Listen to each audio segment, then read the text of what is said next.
Hello, everybody, and welcome to the Final Four. Yes, we have finally made it here, and it is a blue blood invitational. We have Villanova taking on Kansas and a historic rivalry game for the first time ever in the NCAA tournament. Duke is taking on North Carolina. I am BJ Cunningham of the Action Network. I am joined by my friend and co-host Anthony Dabbundo to break down both matchups. We'll save the best for last, and we'll go in chronological order here. First up, Kansas taking on Villanova. Kansas is a minus 4.5 point favorite with the over-under sitting at 133. Villanova obviously lost one of their best players, Justin Moore, late in the game against Houston. Anthony, what is your pick for Villanova versus Kansas? Yeah, I would have been on Villanova if we hadn't gotten the Moore injury. I think the market is pricing in the injury clearly with the way that we're seeing the 4.5 number. And I think Villanova has the ability to cope with that injury better than I think the narrative is right now. When you look at it, yes, they only play 6 guys normally, and they're basically down to 5 with the injury to Moore. But I have more optimism for Brian Antoine off the bench. And because of the way Nova plays, where every possession is extremely slow, they're very disciplined. They're not going to get into a track meet with Kansas. I think that enables them to better cope with the injury to Justin Moore. Now, do they get enough scoring from their backcourt? They're going to need more from Colin Gillespie if they want to win this game. But I think the biggest key here is Villanova's transition defense. Well, 2 things. One is the Villanova transition defense, which is 85th per shot quality, but has played really well, especially in the Houston game. If you go back and watch it, I thought they were excellent at keeping Houston in the half court at all times and not letting them run.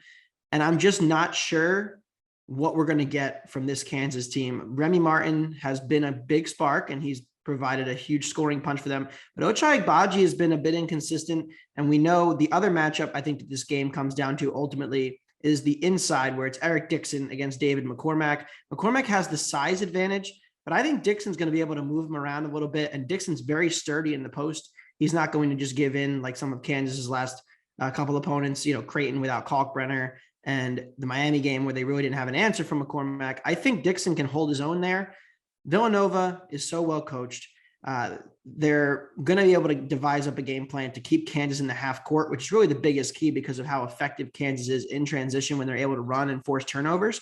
But they're not going to force a lot of turnovers because Villanova doesn't turn it over. And I think this is just going to be a really slow game. For that reason, I lean toward the under. First half unders have been a cash cow. If you've been betting them in this last 2 rounds of this tournament, I don't hate that, but I'm taking the points with Villanova because I think for one game, they can fend off the injury to Justin Moore and kind of make this work. So I'm taking the plus 4.5. If they can keep Kansas out of transition, they have an edge on the free throw line, which is huge in these close, tight, nervy games.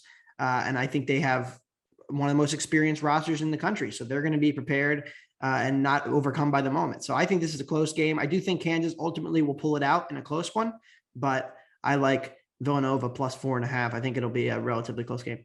Yeah, I agree with you. It's for Villanova to win this game, they have to slow it down and turn this into a 60 possession type game. I mean, if you go back to that game against Houston, just to echo your point about their transition defense, they held Houston to just 1 point per possession in transition, which is actually quite low, especially for a really, really good Houston team. Kansas is really efficient attacking the rim. They attack it at a very high rate, top 30 rate in the country. Villanova, even though they don't have the size down low or necessarily the height, they are still top 25 in terms of preventing teams around the rim and defending in terms of field goal percentage allowed at the rim. So I think they'll be able to handle David McCormack and Mitch Lightfoot down there. And Kansas, not very efficient in the half court, 152nd in points per possession per shot quality. So if this does turn into a slow, grinded out half court type of game, it definitely favors Villanova. So I'm with you. I'm definitely leaning towards Villanova in this matchup at plus 4.5. All right, let's move on to, well, maybe one of the biggest Final Four games we've had in a really, really long time. The Coach K retirement tour makes a stop in New Orleans. It's the first time that North Carolina and Duke are meeting in the NCAA tournament. It's also the 3rd time that they're facing off against each other this season. Duke is a minus 4.5 point favorite with the over-under sitting at 151. What do you have for Duke, this classic Duke North Carolina matchup, Anthony? So I actually bet Carolina both times these 2 teams played. First meeting was at North Carolina in Chapel Hill. They were catching 3.5 at home and they got waxed. and they were catching 11 on the road in Durham, the final game of the regular season, and they waxed Duke.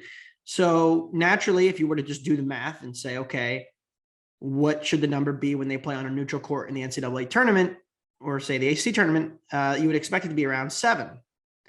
But here it's 4. And I understand that North Carolina has played a lot better in the last 2 weeks. Their guard play between RJ Davis and Caleb Love, not turning the ball over as much, making more perimeter shots.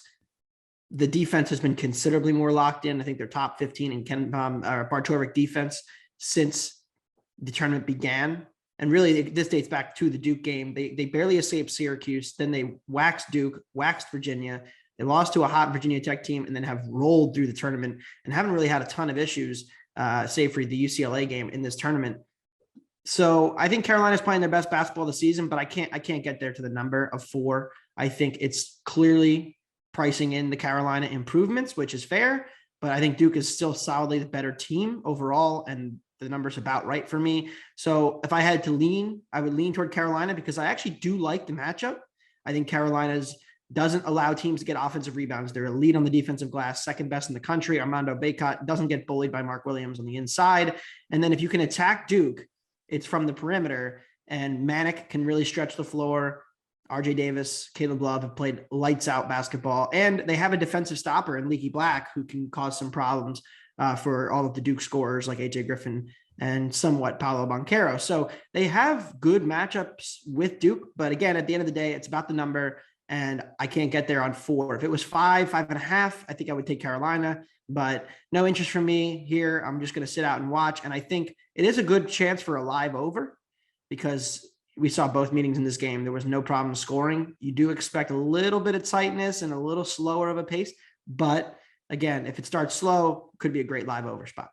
Yeah, I actually do like the pregame over of 151. I think it's a tad too low. Obviously, they're playing this in New Orleans at the Caesars Sportsbook Superdome. So, you always have to factor in that teams playing in a football stadium for the first time with their sight line. Obviously, it messes with them a little bit. But I think the pace of this game is going to be incredibly fast. The narrative around it is Duke needs to stay out of transition. They can't get into a track with North Carolina.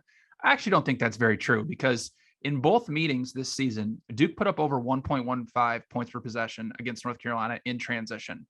So in North Carolina is still outside the top 200 in defending in transition nationally. So I think if Duke's going to win this game, they got to play in a track meet with North Carolina, who is much better defending in the half court. And like you already mentioned, an incredible defensive rebounding team.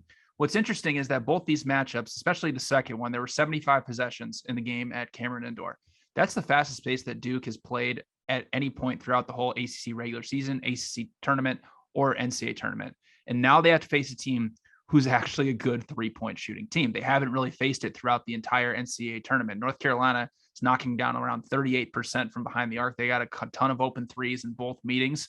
So what's going to be interesting, though, is going to be the battle down low because both these teams combined for 92 points at the rim in that game against Cameron Indoor. Now, you can say that it is a little bit, they're due for a little bit of negative regression in terms of scoring at the rim because that is a very high rate. But I think it just shows that both these teams, obviously, they've seen the size throughout the ACC, but they haven't really seen the type of talent down low of teams that can finish at the rim, like guys like Armando Bacot and, like you mentioned, Mark Williams. So I think we're going to see an up and down, fast-paced type of game. So I think 151 is a little too low. So I like over 151 points.